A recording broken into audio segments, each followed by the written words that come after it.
friends, Jeff Allen. We're at our family property, Timber Lanes, and we're going to try tapping some maple trees for some maple syrup, traditional way.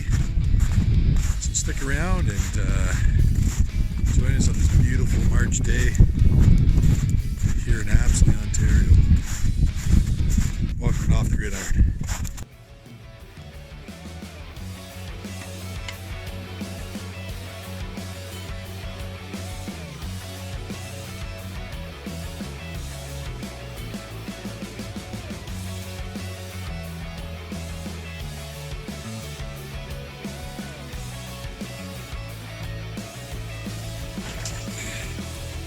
We'll see you in the woods.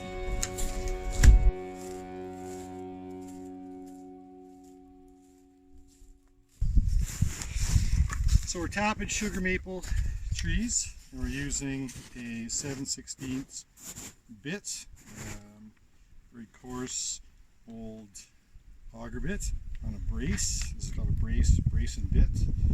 And we have the hardware store spiles or spigots. We're recycling ice cream barrels, and they're really good for the cold weather because they withstand that flexibility in the cold. We have to first drill a hole inside of the bucket.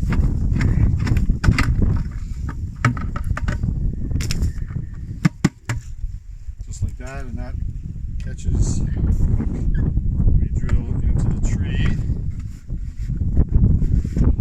This is all going to be filtered later, so if there's a little bit of bark, it's not going to matter too much. And you want to drill in the tree on the south facing side of a sugar maple. Many maples will work, but sugar maple gives has the greatest percentage of sugars per liter of raw sap. Now I gotta get this off here.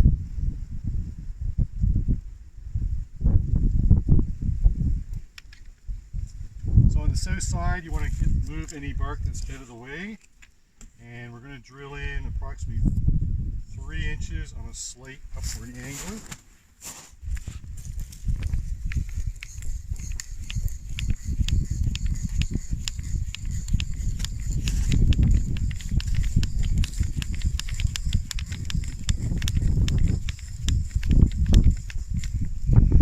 And then you might want to work it back and forth to pull out some of the material from the inside.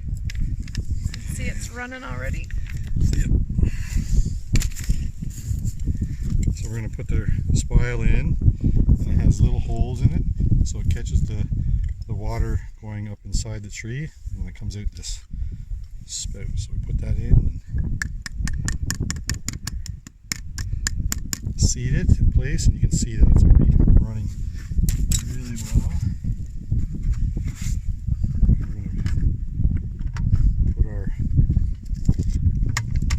On the tree there. Just move some bark out of the way so it sits a little better. And then we're going to put the lid on it to keep some of the extra dirt and leaves and critters out. And then come back and check that in a little while.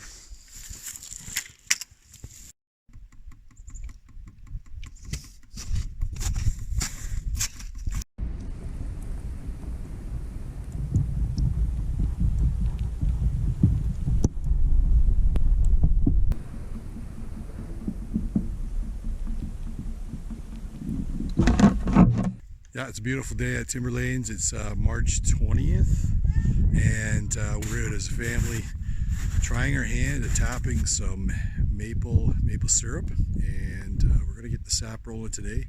It's pushing up to 10 above zero, so the sap's starting to run. It has to be above zero during the day and below zero at nighttime. But we're going to let these run and collect, see how much we can collect in only a few hours. So already I think we've been doing this an hour, and we've got over 3 cups in our first spile on our first bucket, so it's really running today. A couple of key points. You should not tap a tree less than 12 inches. Certainly if it's near 12, one tap only on the south side, maybe under the greatest limb too, is good. And also if it's between 18 and 24, you might get away with two buckets off the same tree, and that just it doesn't harm the tree, but that kind of maxes out some of that output that a tree can do for that size. So we've got 10 pails, and we're here for a few hours. We'll see what happens, and right now I'm going to go find some doweling, so when we pull the pails tonight, we can plug the holes and then start them up again tomorrow. We don't want the tree just draining out when we're not here. So time for a drink. Beautiful day.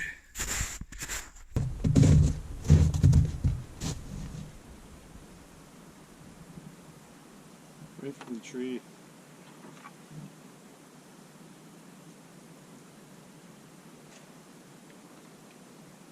There's actually quite a hint of sweetness to that.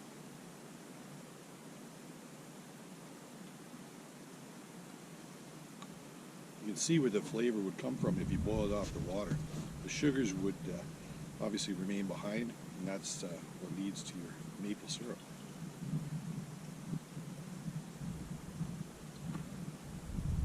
Oh, it's delicious. Very refreshing. Right from the tree, right from the ground.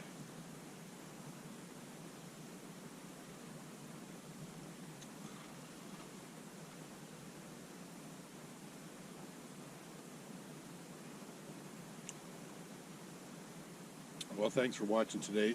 This weekend has been our first attempt at tapping these sugar maple trees, and now we're going to take it home, make some sap. With all the in 2 days and 10 pails, I think we've accumulated at least nearly, well, a few liters of finished maple syrup. It's about a 40-to-1 ratio when you boil off the sap to make syrup. So it would take 40 liters of sap to make 1 liter of quality rich maple syrup. But we're very excited about this, and that'll be a nice venture that we continue at home. Okay, so once we're done with the tree, we're pulling the taps off. We've got to plug the tree, and I just want to show you how to do that effectively. So here's a tree we pulled the spile out yesterday, and we're going to get a close fitting twig or branch.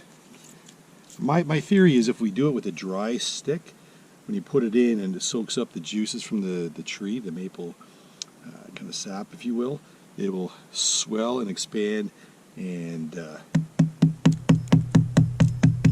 stop the tree from leaking out. So we want to really very tight fit in there as best we can, and if you want to shave off the excess, you can.